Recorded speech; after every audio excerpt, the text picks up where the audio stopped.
Miss Catherine, I was wondering whether we could play a game of cricket on the lawn outside. Cricket is an insect, not a sport. I'm sure Miss Catherine doesn't want to hear about sport.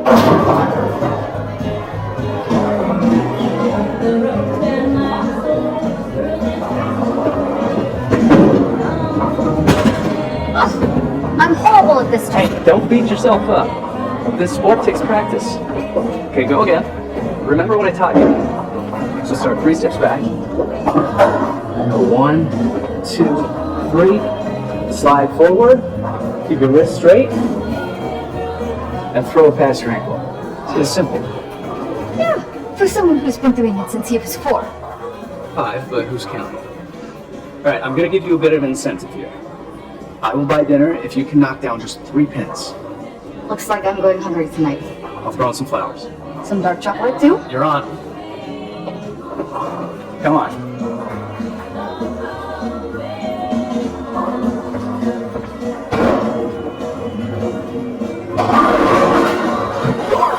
Oh, someone's been practicing. Maybe. I just got hustled, didn't I? Just Unbelievable.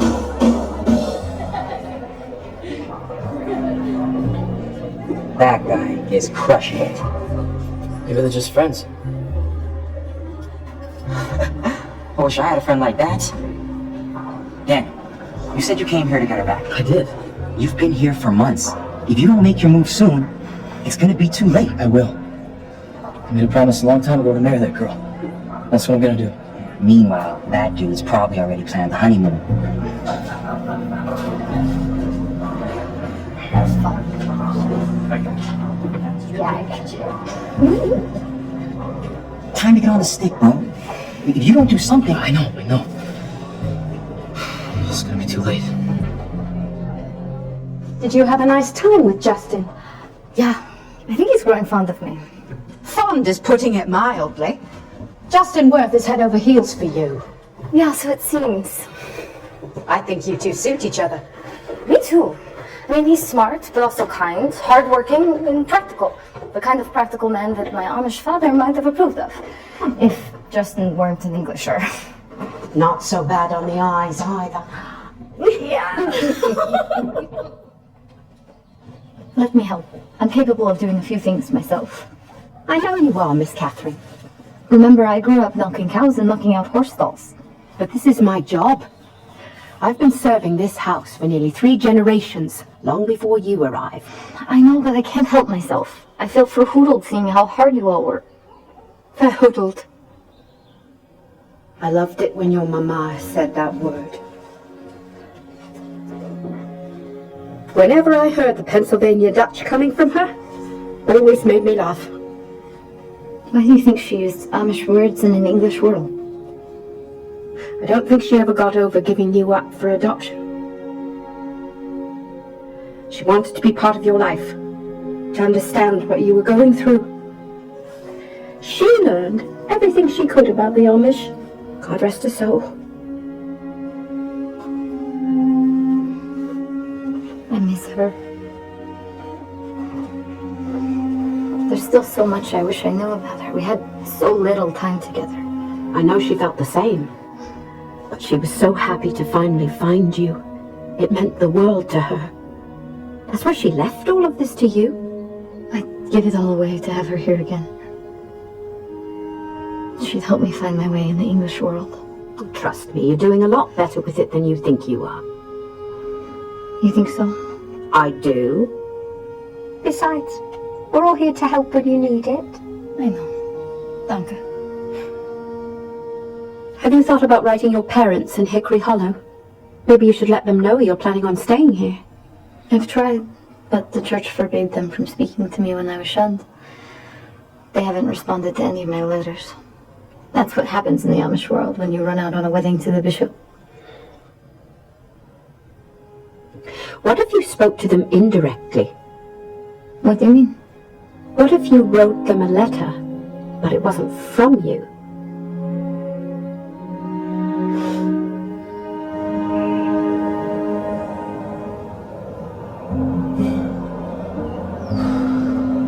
Come on, Daniel. You gonna talk to her or not? We're gonna be late for work. Easy for you to say. Just get it over with. The longer you wait, the worse it gets. I know. What do I say to her after 3 years? She still thinks I'm dead. It is kind of awkward. Hey, come on, man. Try to have a sense of humor. I mean, it's only a girl. Katie Lab is not just any girl. That's for sure and for certain.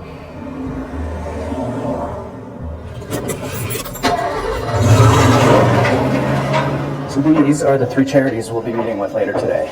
They're asking for the foundation's help with special projects. Oakville Home for Boys. I like the sound of this one. Yeah, they submitted a proposal for renovating their facilities. I met with the director already. He's got a good heart, and his place needs help. It's pretty shabby, and he's operating on a shoestring. Sounds like a good candidate. It's places like this boys' home that inspired me to continue with the foundation after my mother died. It's a good thing you did, too. Otherwise, I'd still be working at Google. Just because I like you doesn't mean your job as managing director is secure. You understand that, right? Wait, what? I wouldn't worry about it. You're a Harvard grad. I'm sure you'll land on your feet. Are you telling me that? You're way too easy. I can't believe it. Hustled again. You're terrible. I know.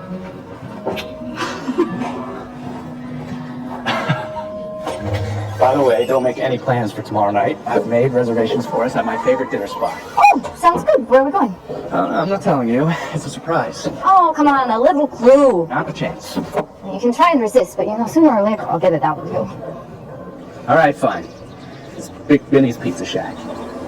Sounds fancy. Oh, it is. It's just the kind of place where you can turn the menu into a hat.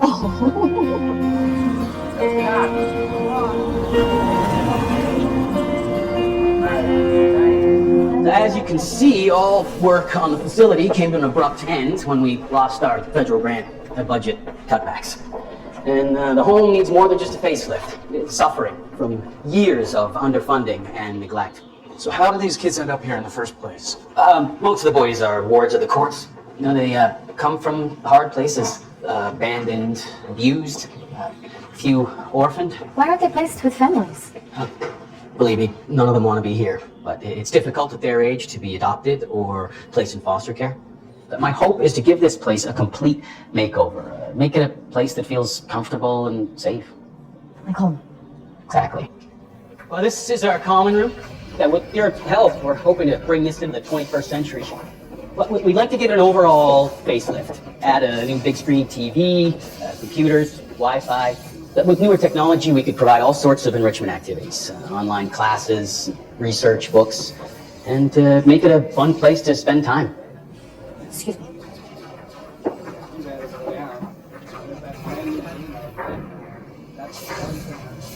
I've never played a video game before. Is it fun? It's okay.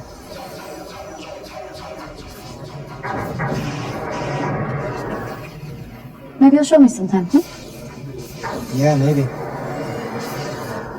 Great. Thanks.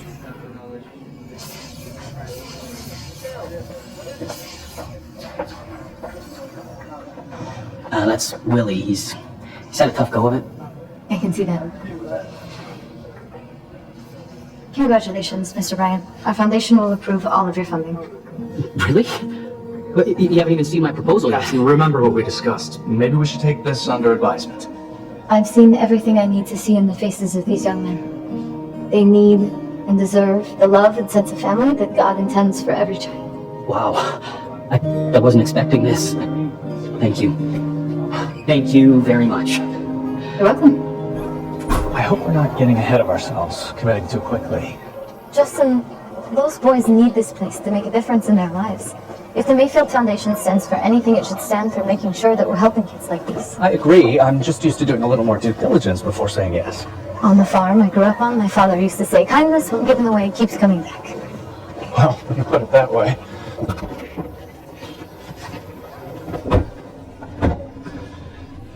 Nothing I learned at Harvard prepared me for your country wisdom. Then we are, as you Englishers say, on the same page. Yeah, we're on the same page. We make a good team then, yeah? Oh, yeah.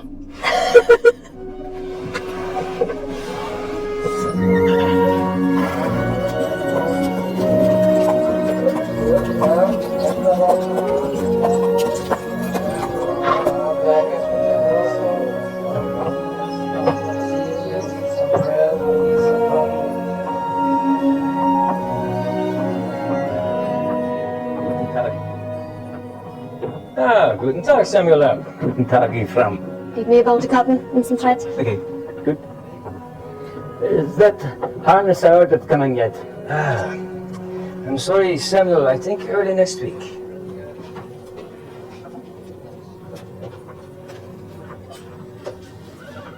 Preacher Yoder. Ah, Samuel.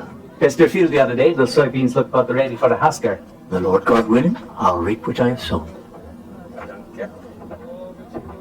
Mr. Lapp, I have got a delivery for you from Canandaigua, New York. That'll save me a trip to your place. Thank you. Samuel, it's from her? No. It's from somebody named Rosie Taylor, Canandaigua. That's the same town your shunned Katie ended up in, so? Yeah, we believe so. Oh, might could be some monkey business going on with that, Sam Lip. What do you mean? Oh, you know what the ordinal has to say about a plain soul who's been placed under the mind rule? With such a person, you shall not speak. We know the rules. That's good. This discipline is meant for her soul. She needs to come to her senses and offer confession for running out on her commitment of marriage to Bishop Isla. The bishop has already moved on from that said episode. He's courting Mary Stoltzfus now. Oh, and a joyous match that is. But it does not cure your Katie's rebellion. She needs to come home. Get right with the church. Preacher, whatever is in this letter will stay unread, along with every other letter our Katie girl has sent since leaving the Hollow. You can rest easy on that. That's good. That's good, Samuel. Wonderful good.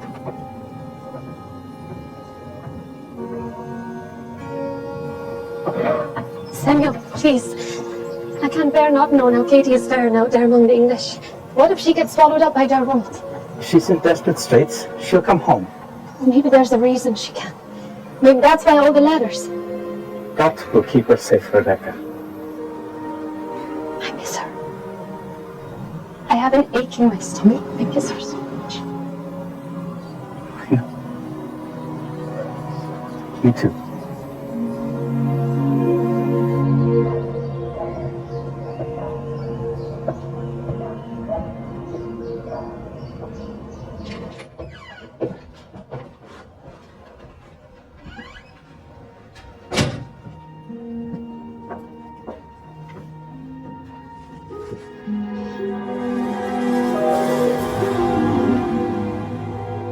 This can't be. Hello, Katie girl. But you're dead. No, Katie. I'm not dead. I'm very much alive. Don't bother Miss Catherine. I'll do that. All these years, you've been alive. How could you let me think that you were dead? How could you do that to me, to your family? Leaving you was the biggest mistake of my life. Katie, I've missed you terribly. Don't call me that. My name isn't Katie anymore, it's Catherine. Catherine Mayfield. My given name, my English name. Okay. Catherine. What happened to you? Where have you been? I really did go sailing that day, but the storm came up, and I saw my chance to do what I thought I needed to do. I left to join the army. I spent the next 2 years in Afghanistan. The army? Katie, please, try to understand. I know what I did was wrong, but at the time it made sense to me. How could that be possible? It was easier for me to let people think that I was dead than to face our community, our family, you, with the fact that I was enlisting. You were raised Amish. You were taught to never raise a sword against another man. I know that this was hard to understand. But I believed that God was calling me to it. And we Amish are still citizens of this country, yet we allow Englishers to sacrifice themselves for our freedom to believe what we believe. That's just not right. You have no idea what you did to me. You let me think you drowned. I am so sorry. I wish I could turn back the clock. I truly do. I should have taken you away with me.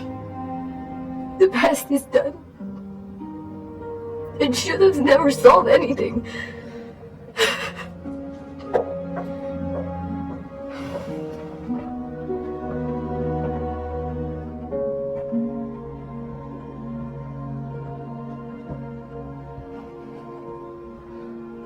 Do you remember the last time we saw each other? Our day by the river under our big tree?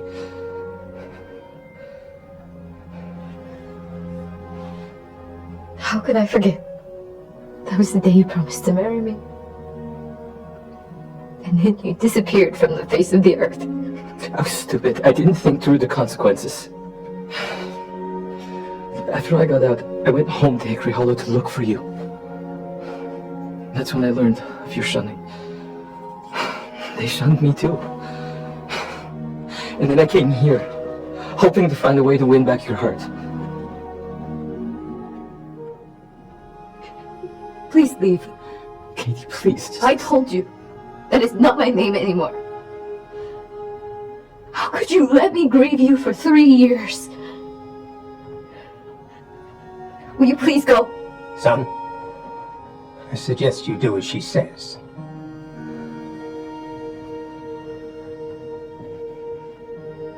I never meant for this visit to cause you pain. God be with you.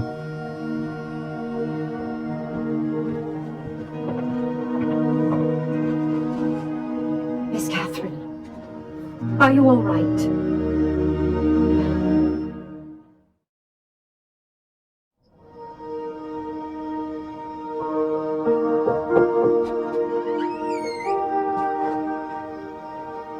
Miss Catherine. Please, Rosie, I just want to be left alone. I understand. But what do you want me to tell Justin? Wait. Justin's here? Don't you two have a special dinner planned? Oh, I completely forgot. I just can't, Rosie. Not after what happened. Can't you tell him I'm sick? I could. But then I wouldn't be telling the truth.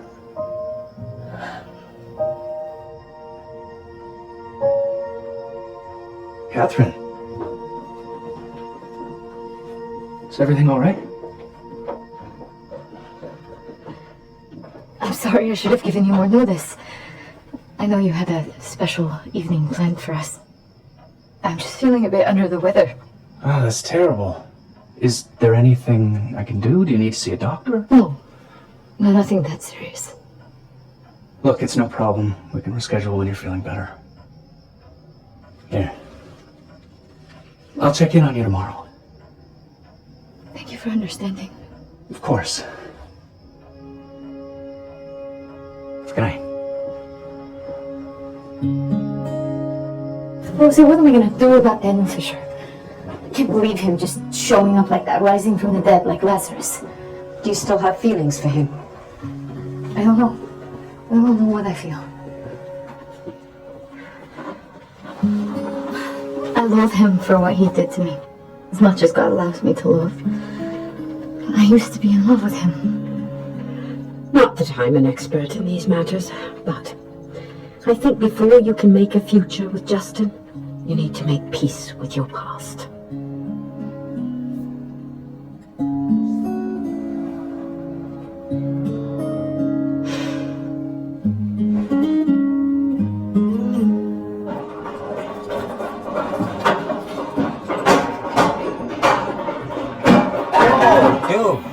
Take it easy. You'll knock the whole house down. Look, maybe you should have sent the girl an email first, you know? Ease into the whole risen from the dead thing. You were the one who told me to go talk to her. I know, but you shouldn't listen to me. I don't know anything about relationships. That's an understatement. The whole thing was a complete disaster. What? Katie. Catherine. I'm gonna make sure to check we have extra drywall screws. It's what we use to keep the walls up. I'm surprised to see you. I have something to say. I'm listening. I give you due respect for your decision to serve our country, despite how we were raised. Danke. But that is where my sympathy ends. My whole world fell apart. When you died, everything changed. I grieved you. I didn't know who I was anymore. It's a big reason why I agreed to marry Bishop Byler. It's also the reason why I couldn't marry him. It's why they shunned me. Trust me, I understand. Trust you? Why on earth should I trust you again? Maybe in time you could. Maybe I could earn your trust back. If you think that walking back into my life fixes things, then you're wrong. But at least now I know the truth. I can move on with my life. And now that I've said my piece, we never have to see each other again. Katie!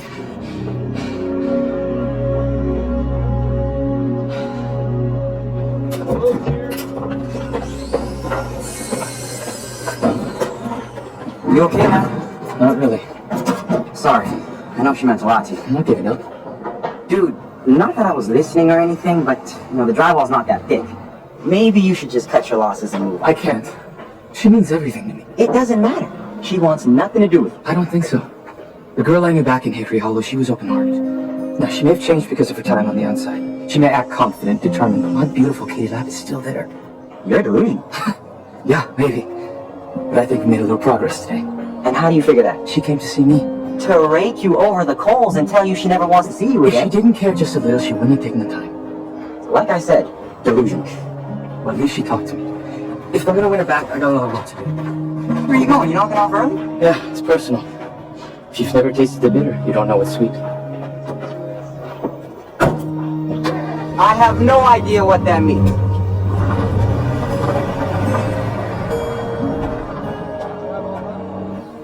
Happy to see you're feeling better. Much better, thank you. In fact, I was wondering if that special night on the town is still an option. Absolutely. How about tonight? I can pick you up at 7.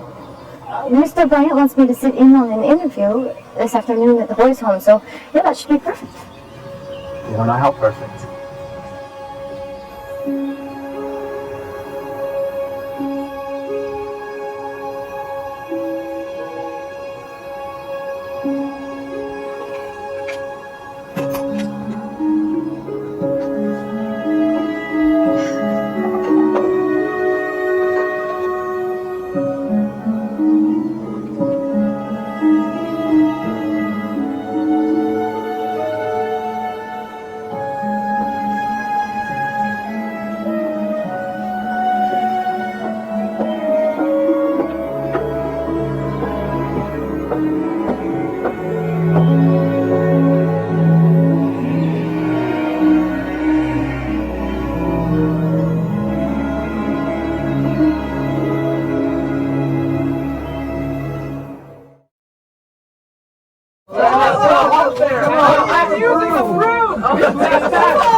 You can play if you wanna, but be on their side. They're already playing like girls. Careful what you say. As you get older, you'll realize that girls are very, very powerful. Okay, come on, let's go. Left with you. Oh, Miss Mayfield, thank you for coming. This is Richard Davies. He's applying for our open counselor position I told you about over the phone. Nice to meet you, Mr. Davies. Likewise, Miss Mayfield. Richard, the special ed school where you last worked gave you a strong recommendation. Thank you. They called me an environmental engineer, but I was really just a janitor. Right, so why are you applying for a counselor position when you don't have residential home experience? It's true, I've never actually worked in a boys' home. But I did live in one when I was growing up. So I think I understand these boys. Yeah, I speak their language. They're good kids, they've just been dealt a bad hand. I see. We'll be remodeling this place over the next few months. I would think that could be unsettling for the boys. Any thoughts how you might help them handle their fears and frets? Fears and frets? I'm really not sure. But I think after what most of these boys have been through in their lives, I doubt a little construction will scare them too much. I know I don't look like much on paper, but I really believe I have something to offer. No, we appreciate you coming in. Now, we're interviewing several applicants this week. We'll let you know in a few days. Okay. Thank you. I appreciate your time. I'm very glad to have met you, Miss Mayfield. You too, Mr. Davies. Oh, please, call me Richard. Thank you. I will, Richard. Bye. I'm not feeling real good about that one. I know what you mean, but there was something I liked about him. Well, that may be, but environmental engineering doesn't necessarily prepare you for dealing with teenage boys with trust issues.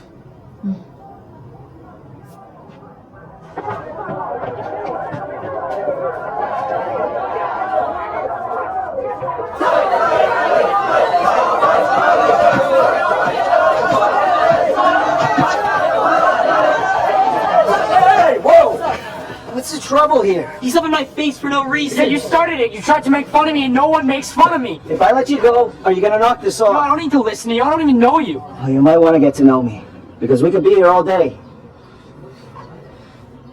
And this reminds me when I lived in a boys' home. What? Yeah, that's right. I used to be you.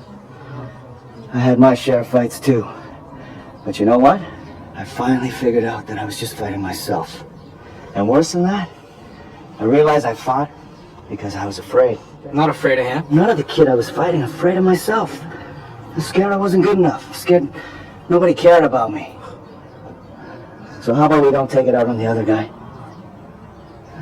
What do you say, fellas? Are we good here?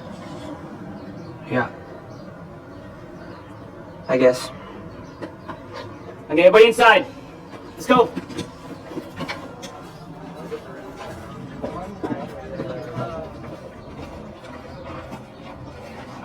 Thank you. I was taught to turn the other cheek, so I appreciate it very much the way you handled that. I hope you'll accept our position as counselor here. Really? I hardly know what to say. Say yes. Yes, thank you. Can you start tomorrow, 9 a.m.? Of course. Miss Mayfield, you have no idea what this means to me. Well, what's good for the goose is good for the gander. If you say so. Thank you very much.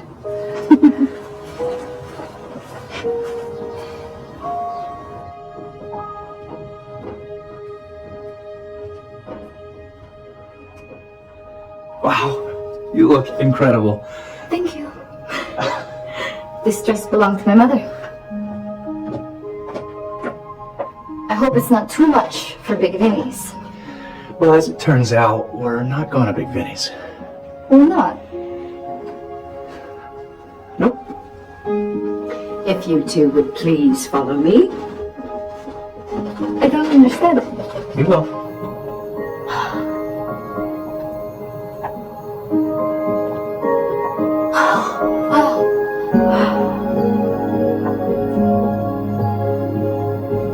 What a wonderful surprise. It's absolutely lovely and perfectly romantic. Shall we?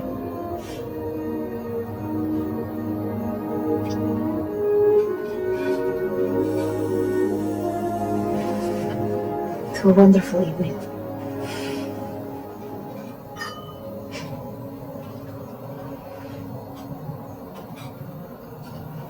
Catherine, from the moment I first saw you, I knew there was something special about you. And the more I've gotten to know you, the more I've fallen in love with you. You're the most beautiful woman I've ever known. Beautiful on the outside, of course, but beautiful on the inside, too.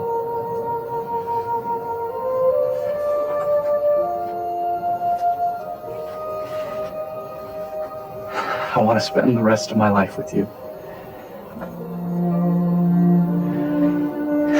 Will you marry me?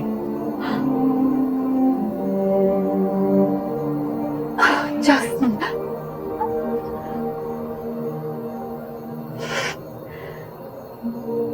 My head is spinning. I love you, Catherine Mayfield. And I think we make an amazing team in every way.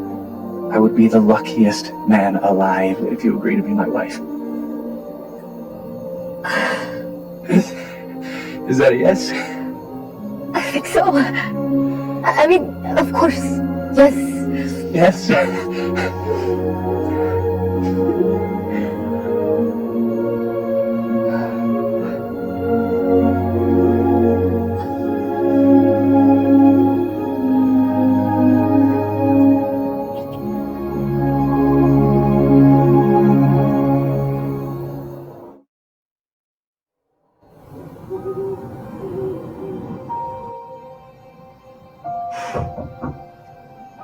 Look, Rosie. It sparkles like the brightest star in the heavens. It's a beautiful ring. I hope you know I wasn't trying to push you into anything you're not ready for tonight. I know. I believe I am ready. And I actually think this ruckus with Daniel Fisher has helped me. How so? I see how different he is from Justin. Daniel's up in the air, flying by the seat of his britches, making rash decisions. Justin makes choices and sticks with them. Do you love him? I think so. I mean, of course I do. And like you said, we make an amazing team. Well, congratulations on your big day. Thanks, Rosie. Pleasant dreams. You too.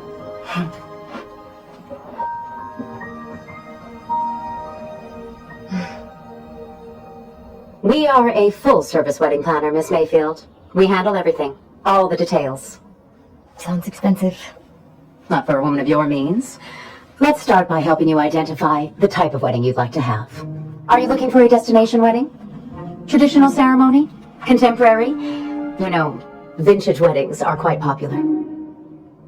I didn't know there were so many choices. Oh yes, scores of choices. And the theme you choose sets the tone for every detail, from the style of your bridesmaids' dresses, to the centerpieces, to the cake, even the tent cards. This is more complicated than I thought it would be. Complicated for us, Miss Mayfield, not for you. Rosie, what do you think? Knowing you, I think you might want to consider something more traditional. Yes, I think that's right. I like it. Yeah, that makes sense. Wonderful. Next, let's cover the menu, the music, the floral design, and of course the honeymoon. Well, don't you think that's a little personal? Nothing is too personal for my team. We can help you create the ultimate romantic getaway.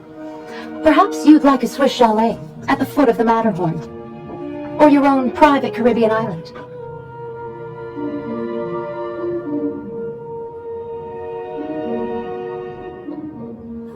Will you excuse me for a moment, please? Not to worry, Mr. Worth. I see this all the time.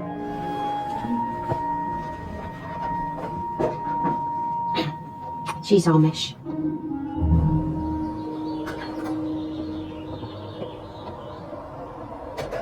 Catherine, are you okay? I'm not sure I'm ready for all this. I understand there's a lot of decisions to make. I just want you to have the wedding of your dreams. To be honest, when I was growing up, the wedding of my dreams was me in a blue dress and my betrothed in a black suit standing under a grape arbor. No, this isn't Hickory Hollow. I know that. I was just always taught that haughtiness is to be avoided.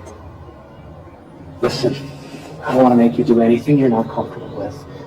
But remember, you're the head of the foundation now. And there's a lot of important people who will expect to be invited. For better or worse, we have a public role to play. I guess that makes sense. I know it's hard, but let's go back in and finish the meeting.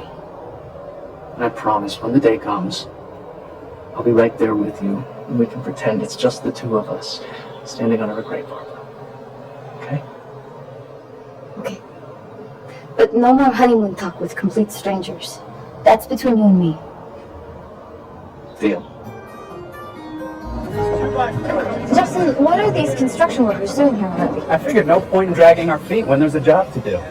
Well, I thought we were going to take it slowly so we didn't disrupt the boys' routine too much. It'll be fine. The sooner we get started, the sooner we'll be finished. And with a big crew, we'll be done faster.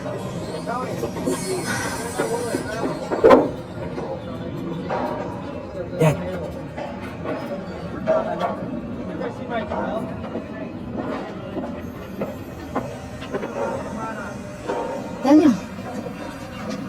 What are you doing here? I'm a carpenter. My buddy and I got hired yesterday to do this job. Why are you here? I'm Justin Worth, Catherine's fiance. Can I help you? No, not really. Katie, Catherine, and I know each other from Hickory Hollow. We grew up together. Imagine that. That's good news, Katie. It's wonderful. Congratulations. To you both. Okay. Well, it was nice meeting you. We should let you get back to work.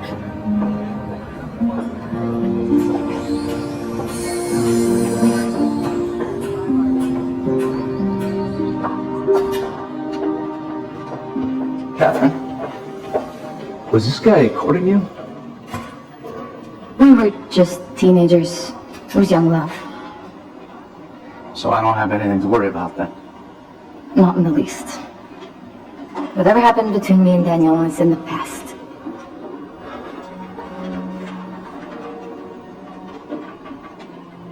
Hey, you know what? Rhonda's sending by some wedding cake samples tomorrow.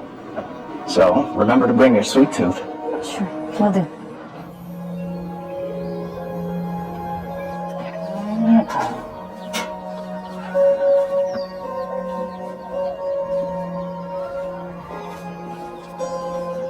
What's wrong, Rebecca?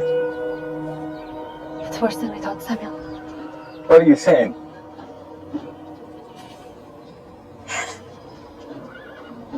Tell me you didn't. I couldn't hold myself back any longer. But I promised Preacher Yoda that we would abide by... We promised God, when we took that baby girl into our arms all those years ago to be her mama and papa, to love and cherish her. But the shunning. I know it's meant to be for the good of Katie's soul, but I've never seen it in the good book. Sometimes you must do wrong to do right, Samuel.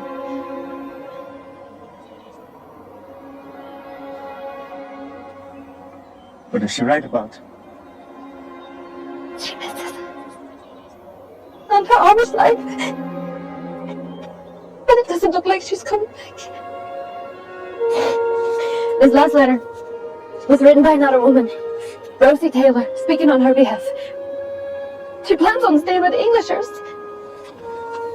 Don't know what we can do about it. What we should have done a long time ago.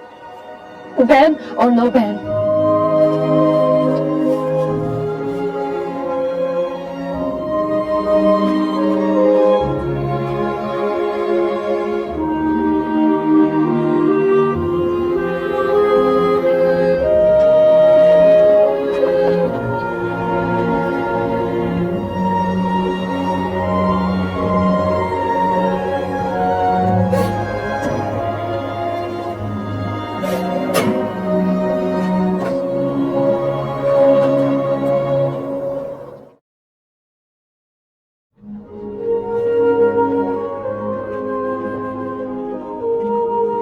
There you go, you two.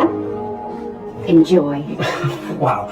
I've never seen so many cakes in one place. Well, clearly you've never been to an Amish potluck. This would be something like the children's dessert table. Well, this should be fun. Are we forgetting something? Oh, right. Forks and napkins. No, we need to bless the food. Even dessert is God's provision. As my husband-to-be, would you like to lead us in prayer? Come on, Catherine, we're just picking a wedding cake. Aren't God and prayer important in your life? Well, yes, but maybe not as important as they are to you. I minored in philosophy and religious studies, and it gave me a different perspective on the notion of God.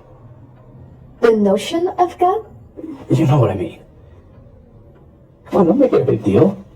Justin, giving thanks to God is always a big deal. O Lord and Heavenly Father, we humbly give praise to you and offer deep gratitude for all you've given us. Amen.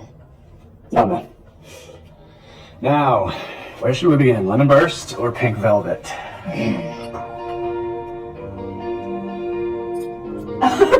Oh, wow. Good? Oh,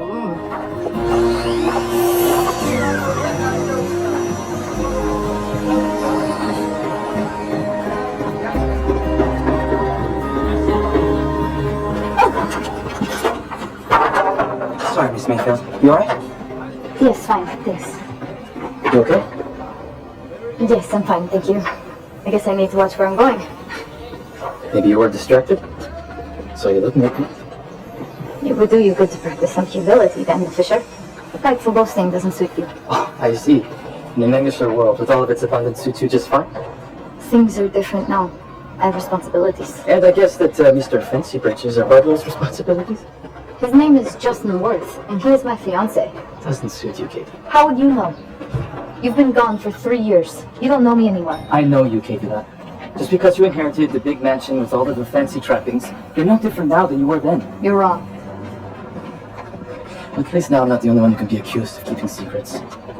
What do you mean? The other day when you came to my work site, you never mentioned anything about engagement to be married. That is my business, and it has nothing to do with you. All you need to know is that I am 100% committed to Justin. What a shame.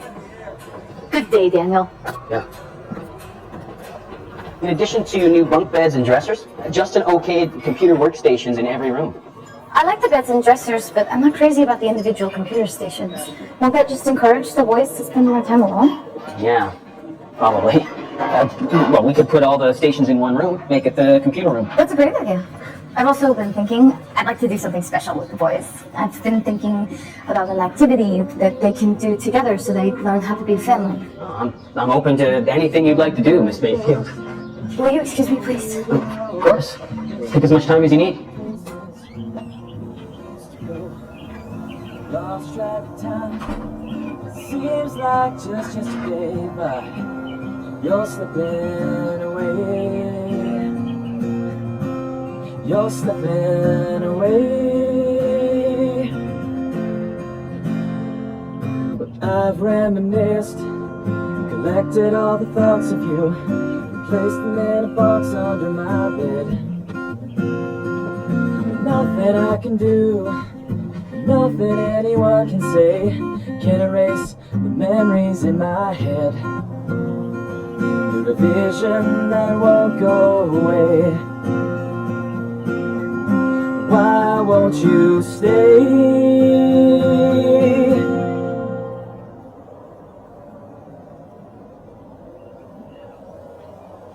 I haven't heard that song in years. I haven't played it in years. Guess seeing you again reminded me of it. I'm surprised you still remember the lyrics. It was a long time ago. Not really. Not so long. Remember all the songs we used to sing under a tree by the river? I haven't forgotten anything from our time together.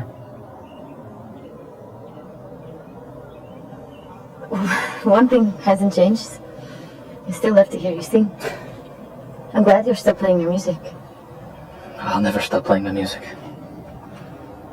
Music got me through many a long night in Afghanistan.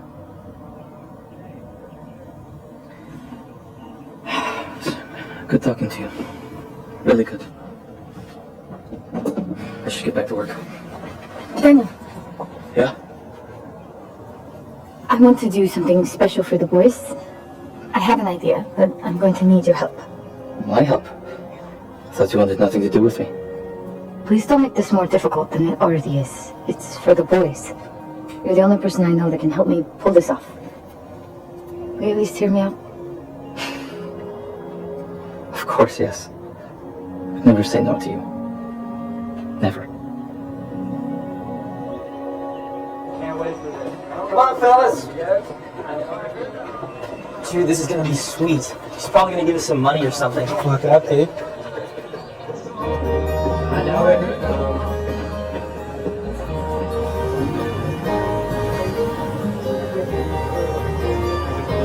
Here we are, boys.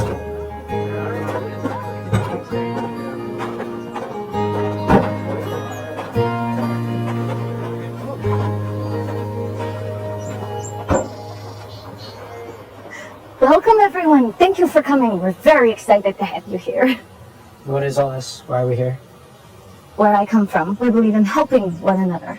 That's what makes a community. It's what makes a family. Today, we're going to help a friend of ours who needs a new barn.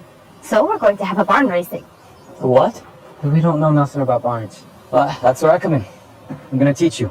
Today I'm gonna turn all you guys into carpenters. We're going to make a barn together. You mean like a real barn for cows and stuff? Exactly. Why would we want to do that? Because that's what a family does. We all pitch in, help out, and when we're finished, we know it took all of us to get it done. We're not a family. You're in a past. Willie! Please, let me. Okay, guys. I know this may sound a little strange, but I'm from the same town as Miss Mayfield. I'm gonna tell you all a little secret.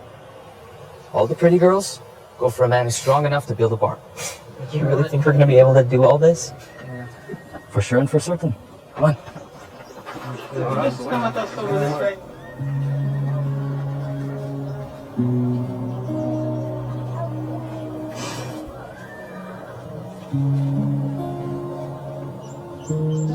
Sorry if I upset you, Willie.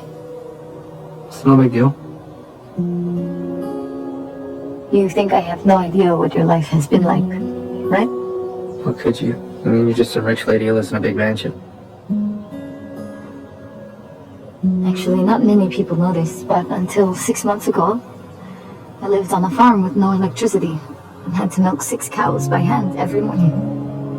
You lie. I don't lie. Well, then where did the mansion come from and the fancy car? You win the lottery or something? It all belonged to my birth mother. You're a doctor?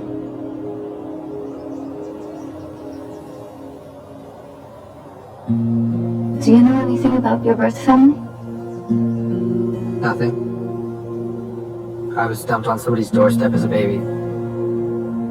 So I've been a ward of the court my whole life. You're really lucky.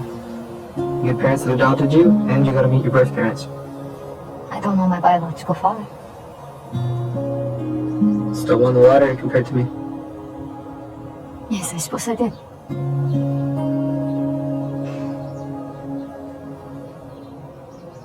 Would you consider giving barn raising a second chance?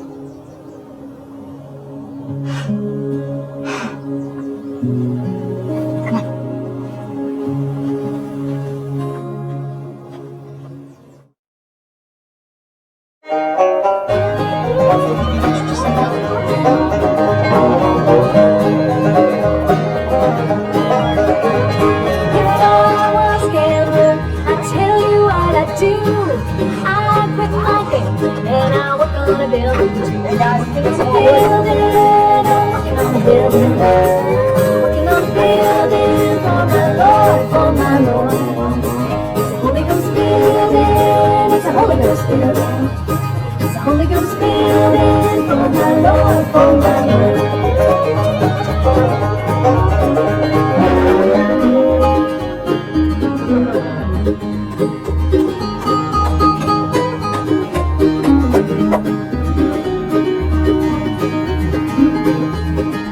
Bless, O Lord, this food for thy use, and make us ever mindful of the wants and needs of others.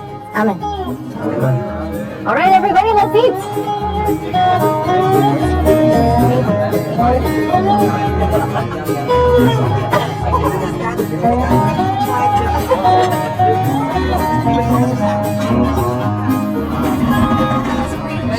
I tell you what I do. I'll keep on reaching, and I work on a building. Working on a building, I'm working on a building. Working on a building for my Lord, for my Lord. It's a Holy Ghost building, it's a Holy Ghost building. A Holy Ghost building. Nice work, man. You should be proud. So who wants to come back next Saturday? Finish what we started. For my Lord, for my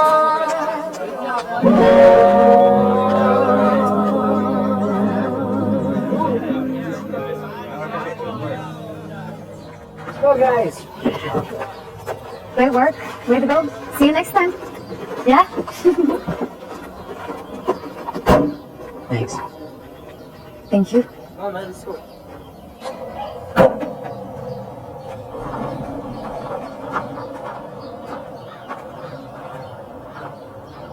That was amazing. It was, wasn't it? Hey, don't forget lunch with my parents tomorrow. Oh, right. Do you think they might take a rain check? Kathy, we've been putting it off for months. I've run out of excuses. Hey, don't worry. They'll love you. I'm gonna go bring the car around. Daniel, wait. I don't know how to thank you for today. I could never have pulled this off without you. Thank you. Welcome. It's fun. Is something the matter? When I came here to find you, I was hoping to somehow get back to where we once were at Hickory Hollow. To remind you of what we once had. Everything has changed, Daniel. There's no going back for either of us. Yeah, I can see that now. The new life suits you well, Kitty Love. You have everything you need.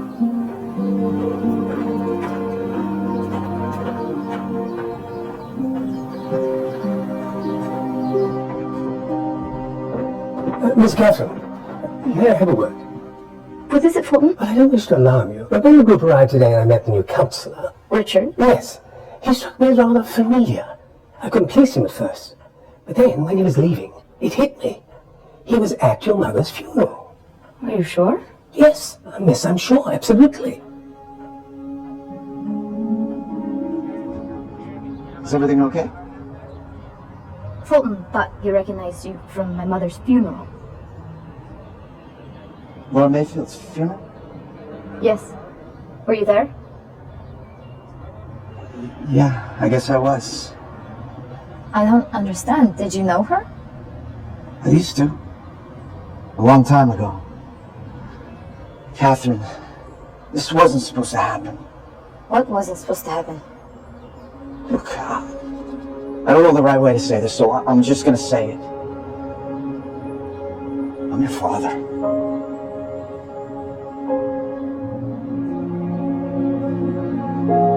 I never meant for you to know. For years I kept tabs on Laura's life from a distance. In the papers, on the news. Why did you apply for the position at the home? When I heard about the opening, I couldn't stay away. So this was about meeting me? I was hoping to get a chance to get to know you. I never planned on telling you who I was. And I love working with these boys. I wasn't lying when I told you that I grew up in a place like this. No family of your own? No. Not a day goes by that I don't regret driving away from your mother at the hospital that night.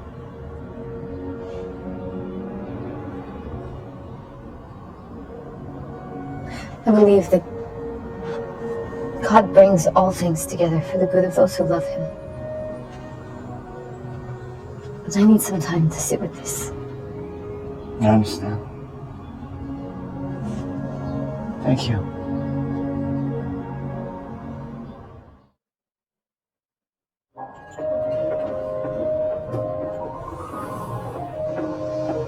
You look perfect. Hope so. Like I told you, don't be nervous. They're gonna love you. There they are.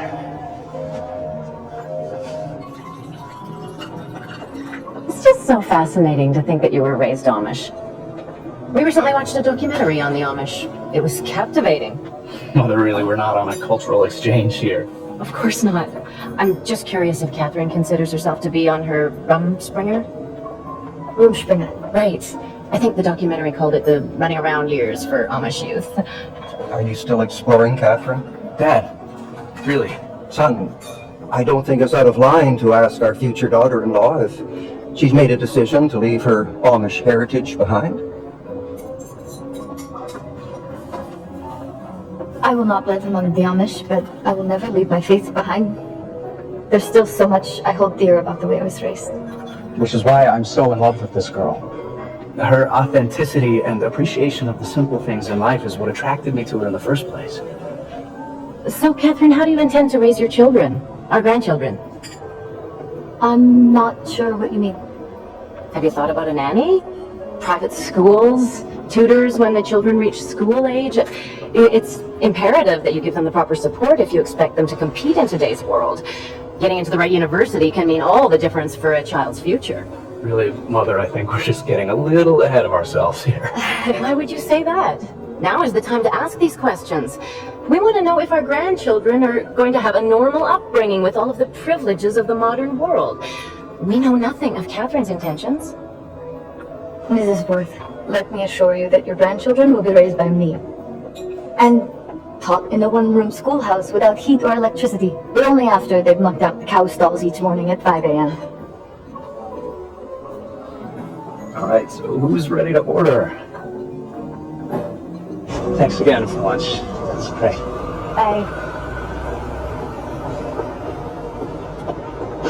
I just made a mess of things. Oh, come on, it wasn't that bad. It was worse than that. It was a disaster. Look, they're not the ones marrying you, I am. Besides, they'll learn to love you as much as I do. In time. I'll be sure to set my alarm for the second half of the millennium.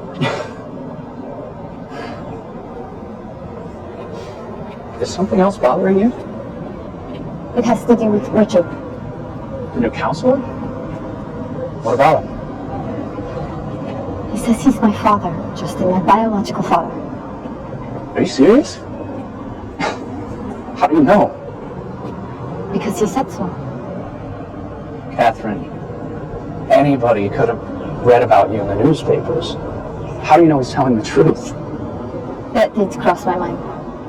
After your mother's husband tried to steal the estate, it's hard not to suspect a man who shows up out of nowhere claiming to be your father.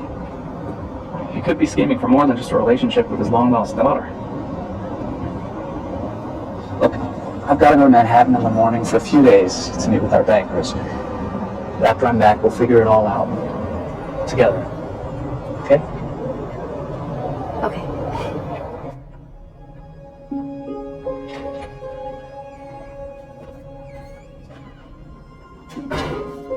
Thank the good Lord.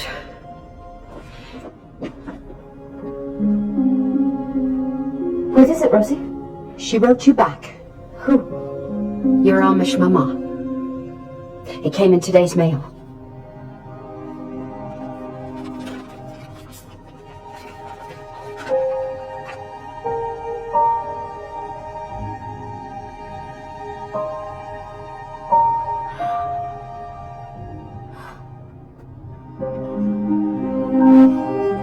They still want me to come home and confess. I knew in my head what she would say, but my heart was so... They're not coming, Rosie. My mom and dad won't be at my wedding.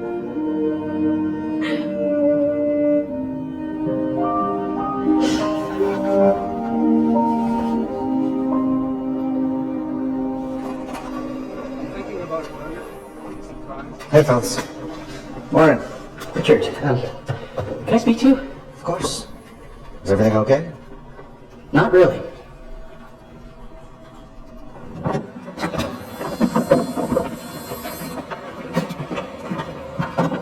Austin, I didn't see Daniel's truck in the parking lot. Yeah, he took the day off. I think he's out of town. Out of town? Do you know where? No, I can't say I do.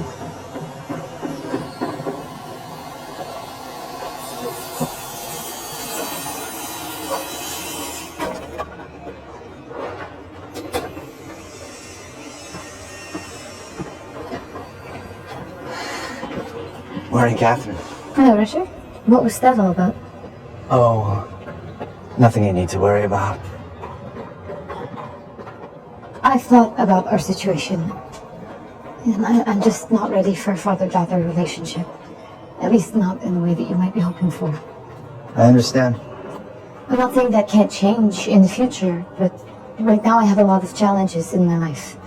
You've already been kinder to me than I deserve. But I'll miss talking to you. Well, I'm not saying we can't still communicate. At least professionally here at the home. Actually, Mr. Bryant just gave me my notice. He fired me. What? Why? Apparently, Justin felt I wasn't completely honest about my reason for taking this job. I should have been part of this discussion. I don't agree with this decision. You are wonderful with these boys. He's right. I wasn't truthful about my background. And I don't want to cause any troubles for you and Justin. Goodbye, Catherine.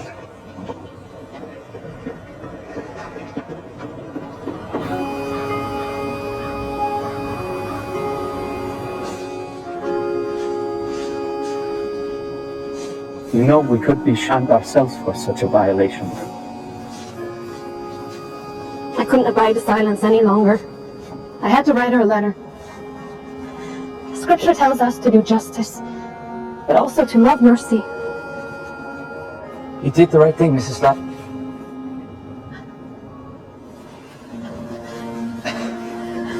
I understand that you can't talk to me, but all I ask is that you listen, and then I'll go.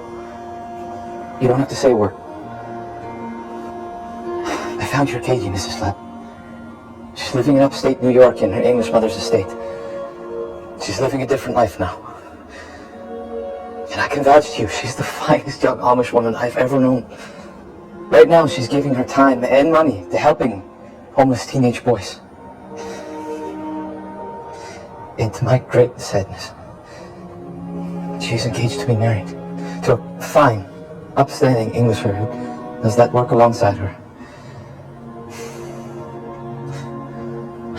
This community, and you as her mom and dad, raised her to be a good and compassionate human being. What if our faith somehow keeps you from celebrating the joy of a wedding with your own daughter? And then there's something very wrong with this world. Thank you for letting me speak my piece.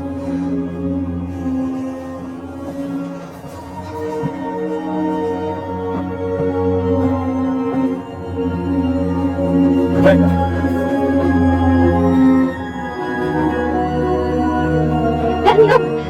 Wait! Please tell Katie that I love her. And that I'm proud of her, no matter what happens. I will, Mrs. Slapp. Thank you for coming here. Sorry things didn't work out for her too. Me too.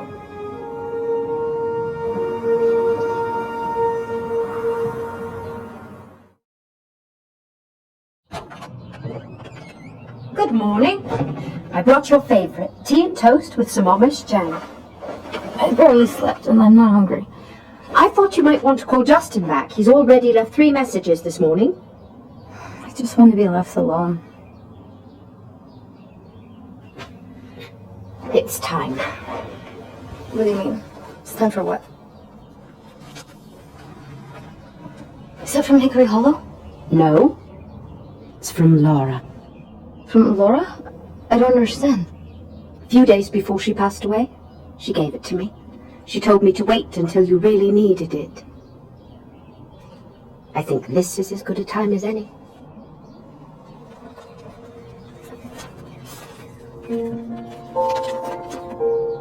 My dearest Catherine, if you're reading this, it means you're struggling with your life at Mayfield Manor. I understand because I struggled too with the trappings of the manor and the expectations. There were many times I just wanted to run away. But you, my love, you are strong, gentle, loving, and full of life. And each of us must come to a reckoning in this life of who we're meant to be. If you are true to yourself, whether as mistress of the manor or back in Hickory Hollow or somewhere in between, the world will be a better place for you having been in it. This is a map to one of my favorite places in the world. I went there often when I felt overwhelmed or when life got me down. I hope you will find solace and answers there too. I love you, my sweet daughter. I love you so very much. Mama.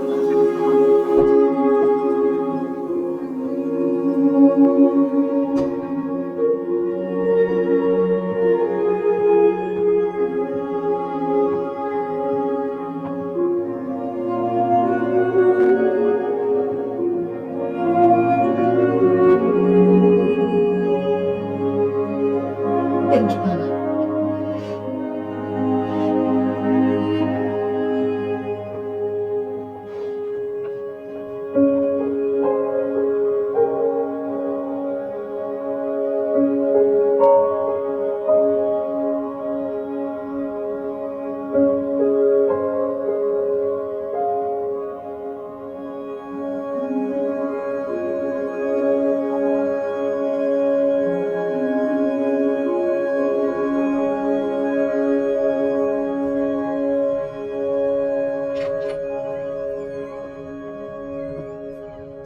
Catherine. I drove back immediately when I got your message. Why didn't you pick up my calls? I had some soul searching to do. About Richard? Look, I was just trying to protect you. I know. But it was unfair and uncalled for. It should have been my decision to make. He's my father. I'll fix it. We can hire him back. It's too late for that. He's already gone. I'm sorry.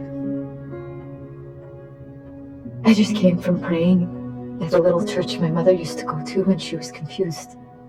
Are you confused? You told your parents that you love my authenticity. And I think I've been lying to myself and to you. About what? About who I really am and what I really want from my life. Catherine, if this is about the big wedding, let's forget it. Maybe we can find a justice of the peace. We can elope. It's not that, Justin. You are a good man. Very good man. And I sincerely care about you. But we come from different worlds. Catherine, please. Don't do this. I love you and I want us to be married. I'm so sorry. But when I said yes to you, I was thinking too much with my head and not enough with my heart. Does that mean your heart is in Hickory Hollow? I don't know. I pray that God will help me figure it out, but until He does, it would be a mistake for me to move forward with you. You deserve more than I can give you.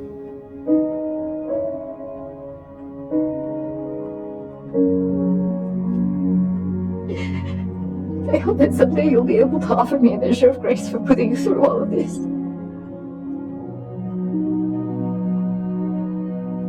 I'm so sorry.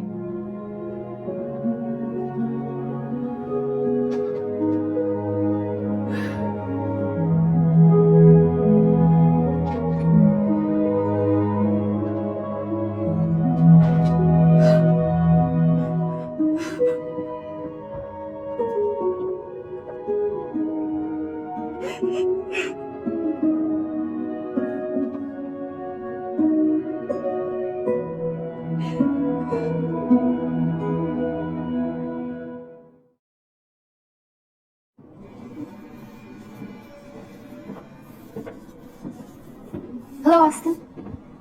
The new color looks great. Yeah, the place really is coming around, huh? Is Daniel back from his trip yet? I'm not really sure. I haven't seen him lately. Austin, please. I know you know where he is. I just want to talk to him. It's important. Will you please help me?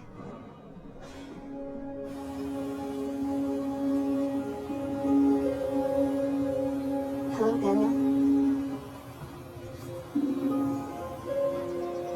What are you doing here? Don't be angry with Austin. I made him tell me where you are. He's hopeless. After our last goodbye, I was afraid I might not see you again. I almost didn't. We're leaving Canandaigua soon. That day in town when I came to your work site, I was still in shock to learn that you were still alive. I was angry. Everything you said I deserved. I left you with nothing but ghost stories, Kate. But sorry, Catherine. It's okay. Katie, it's okay. I've been thinking about what we were taught when we were children. If we don't forgive, we won't be forgiven. I don't understand. What I came here to say is that I forgive you, Daniel. From the bottom of my heart. And I'm so sorry I didn't say it sooner. You have no idea how much that means to me.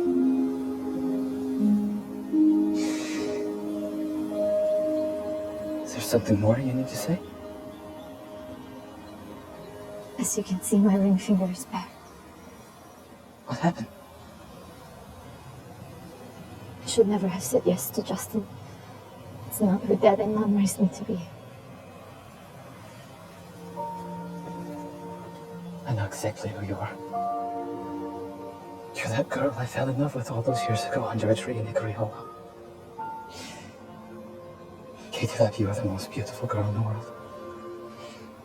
And someday I hope to marry you.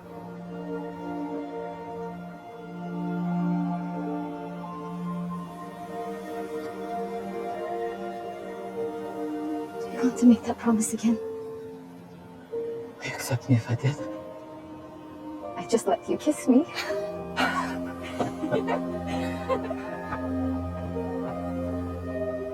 Katie, will you be my bride? Yes, Daniel Fisher, yes, I will.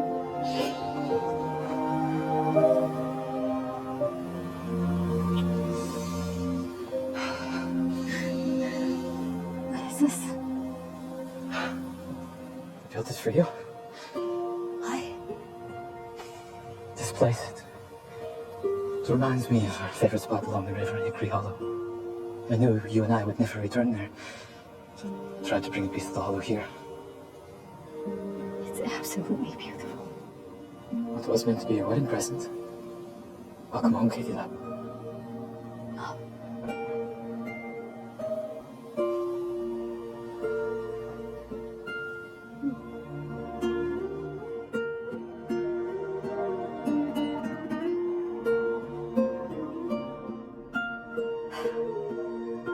You look so beautiful. I've dreamt of this moment since I was a little girl. Now it's finally here. But Mom and Dad... I know that this is a very different wedding than you ever expected. But life is full of contradiction and surprise. There's someone here to see Miss Catherine. Fulton, now is not a good time. If guests arrive early, they need to wait outside. Well, I understand, but I wouldn't interrupt if it wasn't so important. Katie, girl.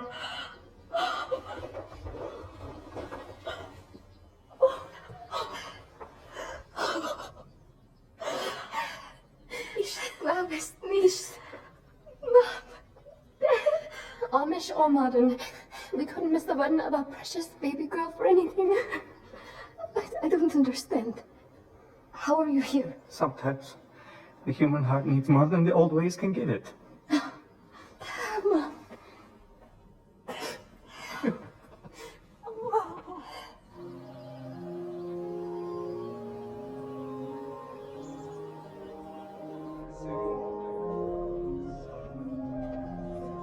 Thank you.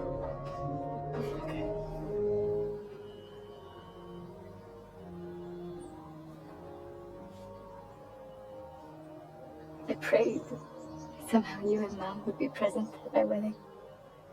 But I never imagined you'd be here with me now. God is good. Katie, girl.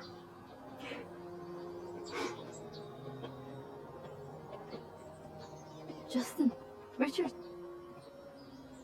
Sorry I'm late. I didn't think you would come. Frankly, I didn't either. I'm glad you did. Me too. Congratulations, Catherine. Oh, you look so beautiful. Thank you. Thank you for coming. This means so much to me. All right, I'm gonna go grab a seat. I should go too. Oh, Dad, may I introduce you to Mr. Richard Davies? Samuel, nice to make your acquaintance, sir. The pleasure is all mine, Mr. Lamb.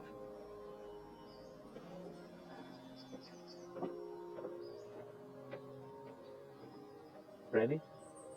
Katie, girl?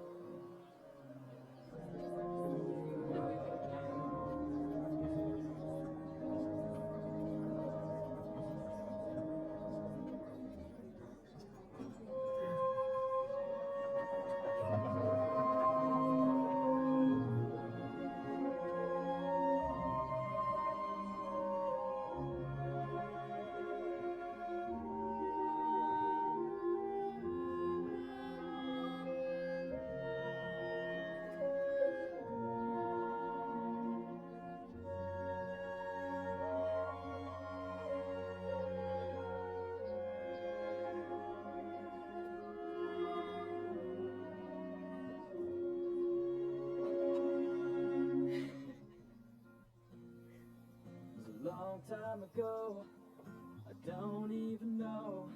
I can't recognize the places that we used to go. Lost track of time, and it seems like just yesterday, but you're here to stay. You're here to stay.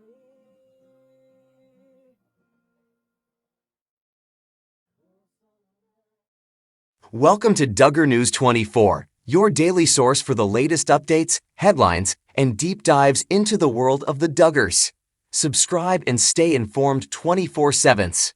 Counting on alum Joy Anna Duggar Forsyth is back with new updates about her family. The 27-year-old has been documenting her life with her family on social media. She left YouTube last year, explaining that she wants to focus more on her mental health and family.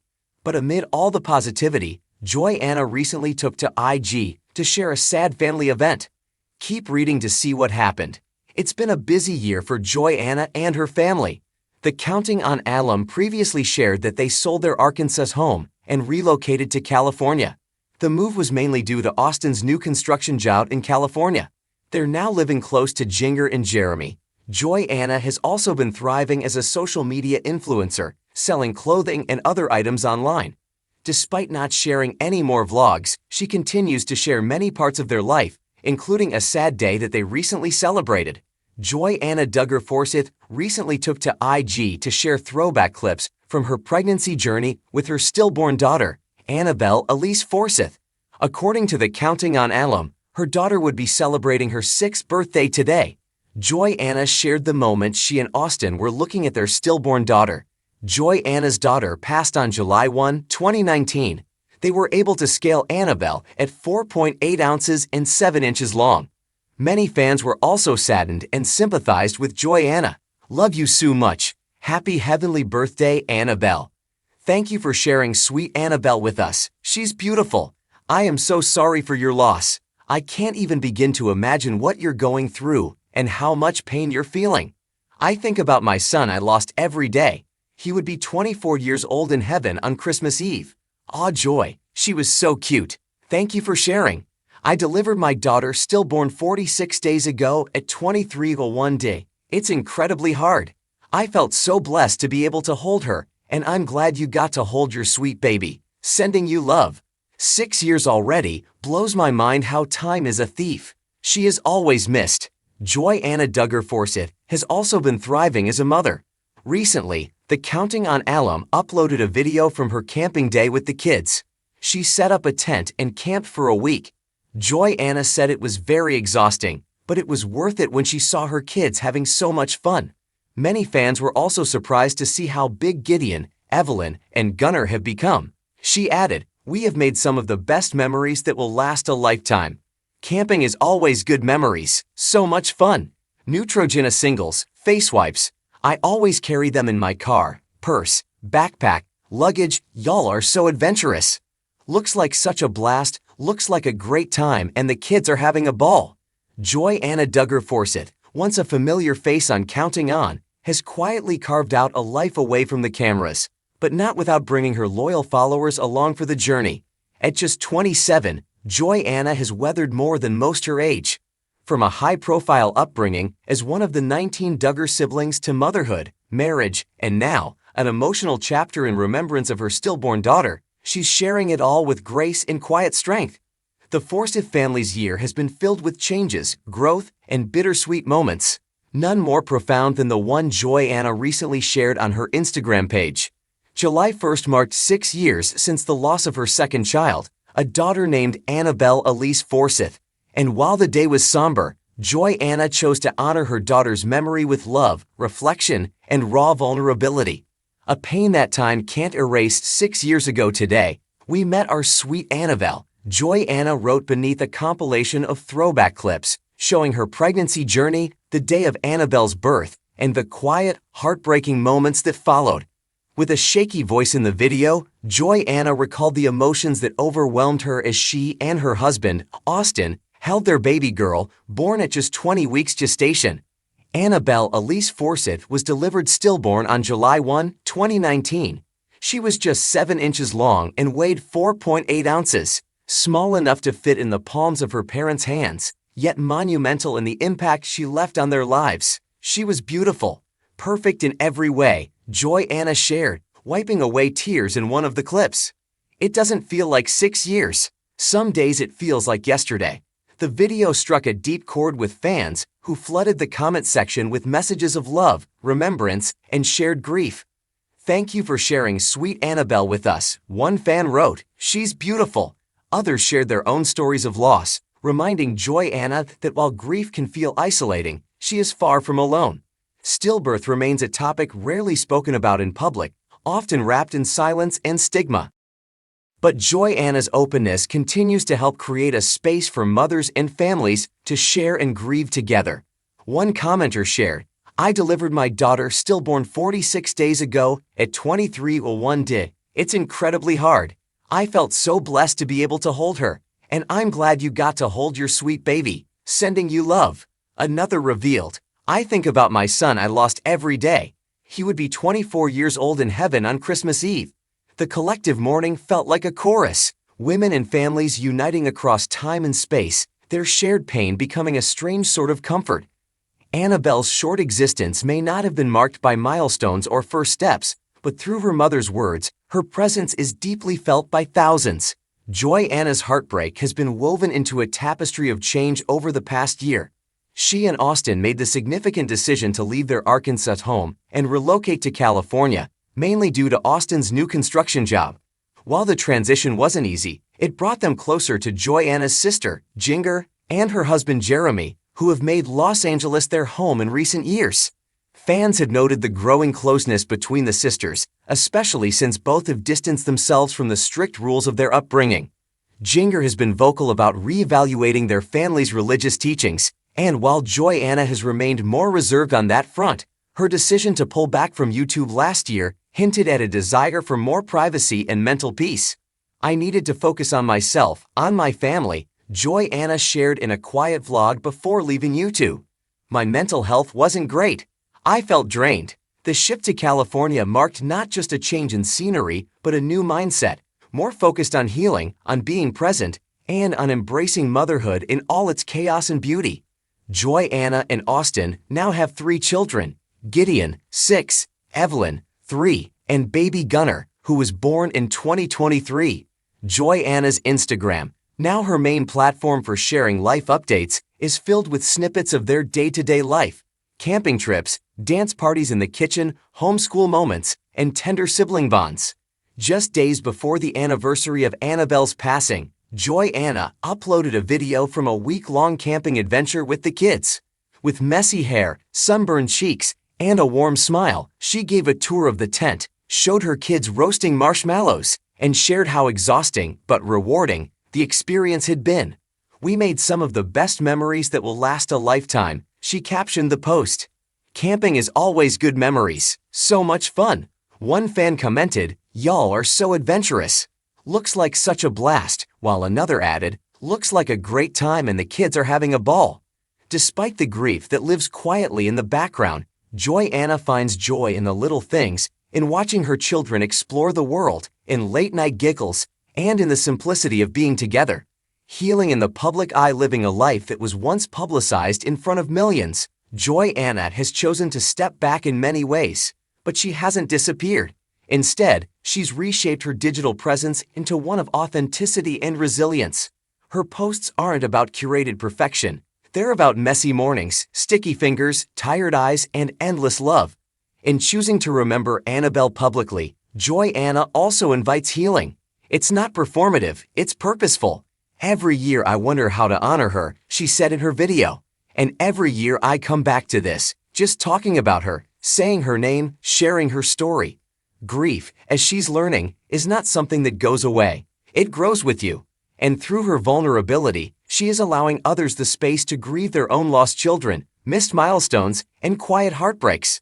A mother, a sister, a survivor, while Joy Anna's identity was once defined by her family's television legacy, she's slowly carving out a space that's entirely her own. She's a mother before anything else, a loving wife, a loyal sister, a survivor of loss. Her faith remains a pillar, but so does her resolve to live truthfully and tenderly. In honoring Annabelle, she reminds the world that even the shortest lives can leave the deepest marks. She's transformed tragedy into testimony, not just for herself, but for every mother who's felt the sting of a due date that never came, a nursery left untouched, or a name never spoken aloud. Looking forward with grace as the Forsyth family settles into their new life in California, Joy Anna continues to balance the weight of her grief with the fullness of her joy. There's laughter in her home, love in abundance, and, on some days, a little extra room in her heart for the daughter she never got to raise. She's not done growing, healing, or sharing. Her journey, though marked by pain, is one of strength. And in remembering Annabelle Elise, she's creating a legacy of love that stretches far beyond. Can always count on a good time when she visits home. The 19 kids and counting alum, who welcomed baby Finnegan, 3 months, with husband Jeremy Vullo in March, detailed a recent family trip to her childhood home in Arkansas, including the wide range of emotions she felt going into the last-minute excursion. "I love going back to visit," Jinger said on the July 2 episode of the Jinger and Jeremy podcast. "And at the same time, it's overwhelming because we live away. There are a couple siblings who live away now, just a few, and when you live away from family, and then you come back, everybody wants to see you." While making time with loved ones proved tough to juggle at times, the 31-year-old, who also shares daughters Felicity, 6, and Evangeline, 4, with Jeremy, 37, noted that it wasn't the only wild aspect of her homecoming. "Typically, when you walk into the big house, it's kinda messy," she said of her childhood home. "We would clean the house every night, and it would be spotless, ready to go. But when you walk in at 2 p.m. on a weekday and the house is clean, I thought, oh, this is a different season of life." Indeed, having grown up as one of Jim Bob Duggar and Michelle Duggar's 19 children, Jinger explained that the once bustling household is much less populous nowadays. "You have maybe 5 kids who live there now and they're all grown," she went on. "So that's strange." Although Jinger and Jeremy's home in Southern California is a considerable distance from most of her relatives, the couple who wed in 2016 have come to love their West Coast lifestyle. "I love living in Los Angeles," Jinger told E! News in January 2023. "It's been amazing. We have an awesome community around us, really good, solid friends that we love to hang out with." For more on the Duggars' vast family tree, keep reading. Michelle and Jim Bob Duggar, the parents of 19 and grandparents of over 3 dozen little ones, started out as high school sweethearts. Michelle has recalled being saved at 15. Then, one night, Jim Bob was making home outreach visits on behalf of his Baptist church, and he ended up knocking on the Rourke family's door after his friend told him that this girl from school that just got saved and is a cheerleader lived there. They invited Michelle to Sunday school at their church, and Jim Bob said he prayed to God that they could be each other's spiritual leaders, though apparently their first meeting wasn't as memorable for Michelle. A year later, she applied for a job at the frozen yogurt shop owned by Jim Bob's parents. "You came to the counter where I was standing by the cash register and introduced yourself," Michelle remembered in a letter posted on the family blog in 2017 for Jim Bob's birthday and their 33rd wedding anniversary. "You were shy but very sweet. I really don't remember much about that conversation, except that you finally mustered up the courage to ask me if I would go to your junior-senior banquet with you." She attended the dinner with him at Shiloh Christian, but it was when they hung out afterward discussing the Bible for hours at her parents' house that she knew. "From there, we believe our hearts were knit together," Michelle has said. "We graduated high school in May of 1984 and were married in July.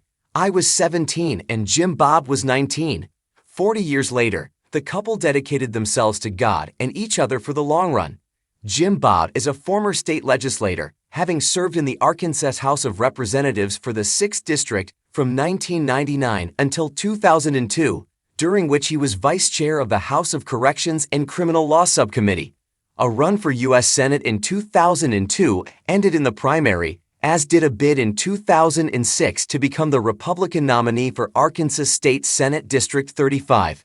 He and Michelle, who are both licensed realtors, have been active in conservative causes, an aspect of their lifestyle that won them and 19 Kids and Counting, which premiered in 2008 as 17 Kids and Counting. Both proud supporters and fierce critics. As of October 2024, they were grandparents of 33 with 3 on the way. Josh Duggar, M. Anna Keller. Eldest Duggar child Josh Duggar was born March 3, 1988. He too became a conservative activist, campaigning for the Family Research Council. He stepped down after old police records surfaced in 2015, revealing that he had been accused of molesting several girls, including his sisters Jessa Duggar and Jill Duggar, when he was a teenager. Jessa defended her brother in a sit-down with Fox News that June, insisting that the worst names people were calling Josh were so overboard and allied. Really? I mean, people get mad at me for saying that, but I can say this because I was one of the victims. His wife Anna Duggar, whom he married in a September 26, 2008, ceremony featured on 19 Kids and Counting, also stuck by him, including after he admitted to being unfaithful. When he checked into a treatment center in 2016, his parents called it a crucial first step in recovering and healing.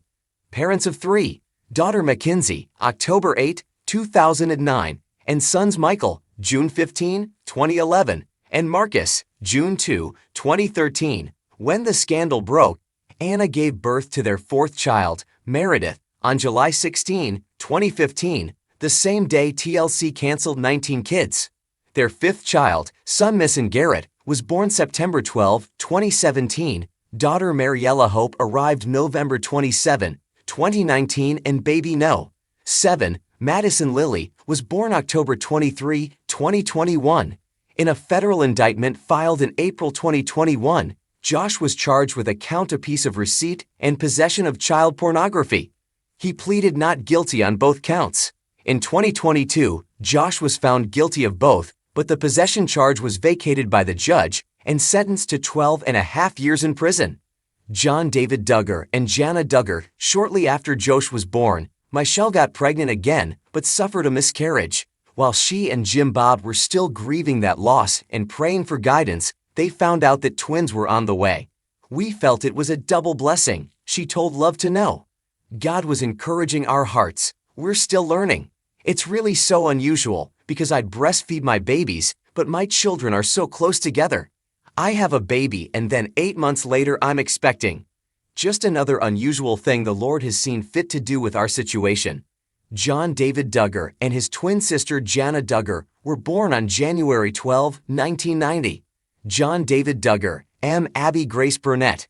After a whirlwind courtship, they did know of each other for several years before meeting at a church event in Abby's home state of Oklahoma, and a short engagement. John David and Abby Grace Burnett got married on November 3, 2018.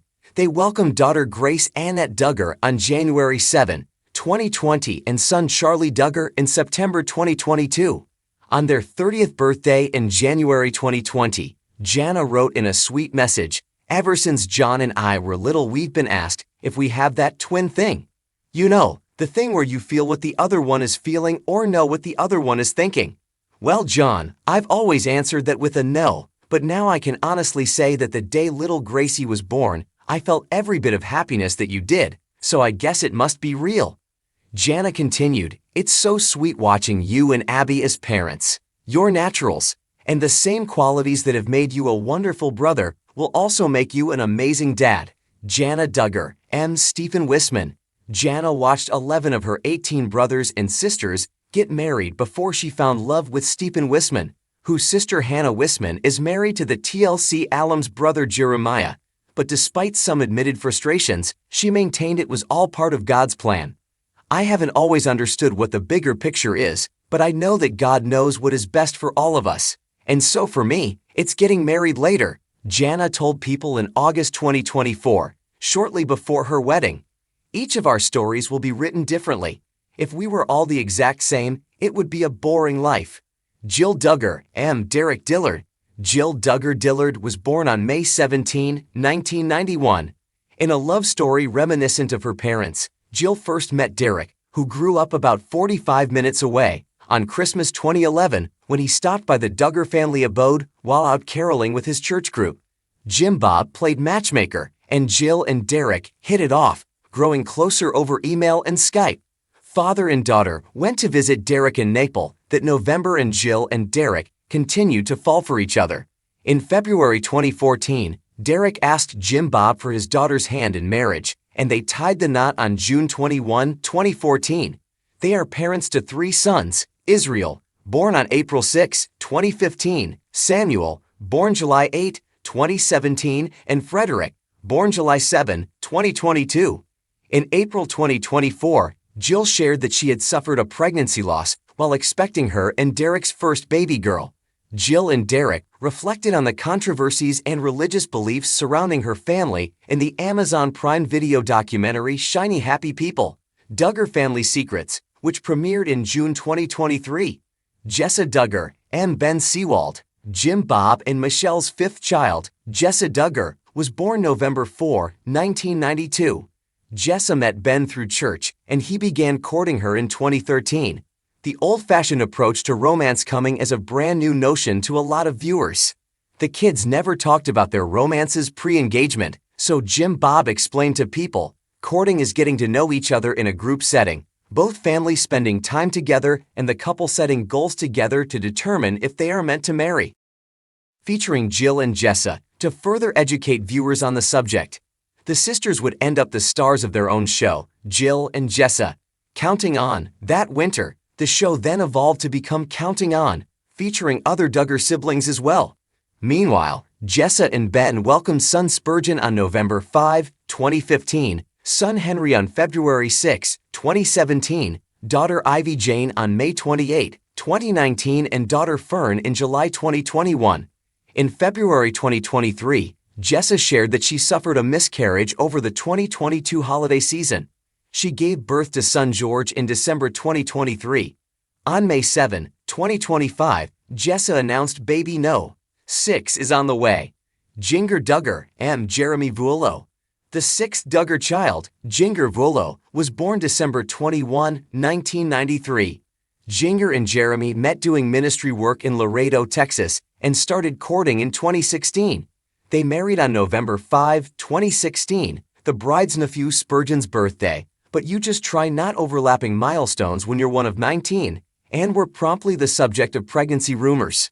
Where we see ourselves in a year is probably just settled down, still doing ministry here in Laredo, and just seeking to serve the Lord however we can, Jinger said on a June 2017 episode of Counting On. Their daughter Felicity was born July 19, 2018. In May of that year, they revealed that Jinger was pregnant again, and that she had suffered a miscarriage the previous fall. In November 2020, they welcomed daughter Evangeline Jo. Son Finnegan Charles was born March 29, 2025. Joseph Duggar, M. Kendra Caldwell. No. 7 Joseph Duggar was born on January 20, 1995. Taking advantage of the romantic setting, Joseph proposed to Kendra, whom he met through church, at his sister Joy Anna's wedding in May 2017, after just a few months of courting. I was definitely nervous going into it, but I wasn't afraid that she was going to say no, because she has said, "I'm just waiting on you." Joseph told people after popping the question. Added Kendra, "I'm so happy and so shocked. There's so many words I want to say, but just shocked." They've since announced the births of son Garrett, born June 2018, daughter Addison, born November 2019, daughter Brooklyn, born February 2021. Josiah Duggar, M. Lauren Swanson. Eighth in line, Josiah Duggar was born on August 28, 1996. Just a few months after his courtship with Lauren went public, the couple announced their engagement in March 2018. "The place where I proposed to Lauren is the exact spot where her parents were engaged," he said in a statement. "There's a lot of family history on this property, making it a special place for Lauren." Her future mother-in-law, Michelle, said in a video posted on the family's blog, "We love Lauren, she is such a precious girl." Jessa and Ben also offered congratulations, and chocolate shaped like X's and O's. "Pretty sure that y'all want to save your first kiss for your wedding day, but if you come over here we'll give you," she held up the sweet consolation prize. A previous courtship with Marjorie Jackson didn't work out, and they went their separate ways in the summer of 2015. "Marjorie and I had a good time together," Josiah recalled to People in March 2016. "We were just trying to follow God's lead on everything. She didn't feel that it was the right timing then, so we called it quits for a bit." He and Lauren tied the knot June 30, 2018, telling People their wedding day was absolutely perfect. They welcomed daughter Bella Milagro on November 8, 2019, the name translating to Miracle Baby, after the couple revealed Lauren had suffered a miscarriage in October 2018.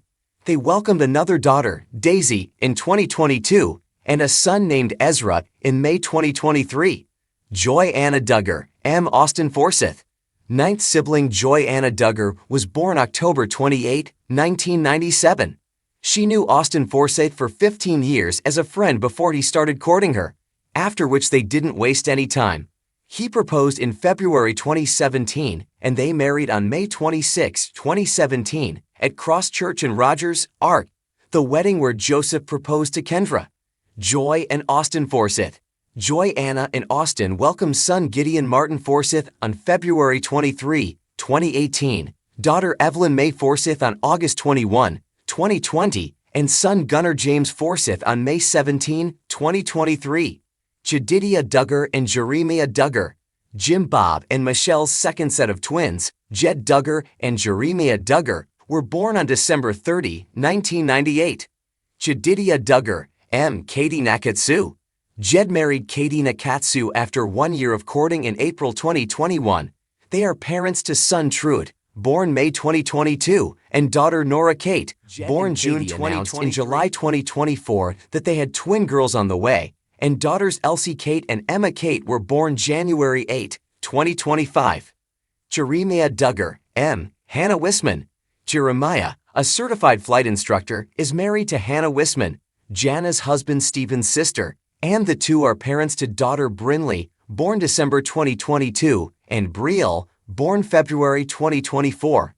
They announced the arrival of their third daughter, Emery Emmy Jane Duggar, on May 18, 2025. Jason Duggar, M. Maddie Grace. No, 12 Jason Duggar was born on April 21, 2000. In January 2017, the Daily Mail reported that Jim Bob helped Jace buy a $33,000 fixer-upper in Prairie Grove, Ark, about 30 minutes away from the Duggar family homestead, and he ended up starting his own construction company. He went Instagram official with girlfriend Maddie Grace in May 2024, and the two married the following October. James Duggar. Charmed No. 13. James Duggar was born July 7, 2001.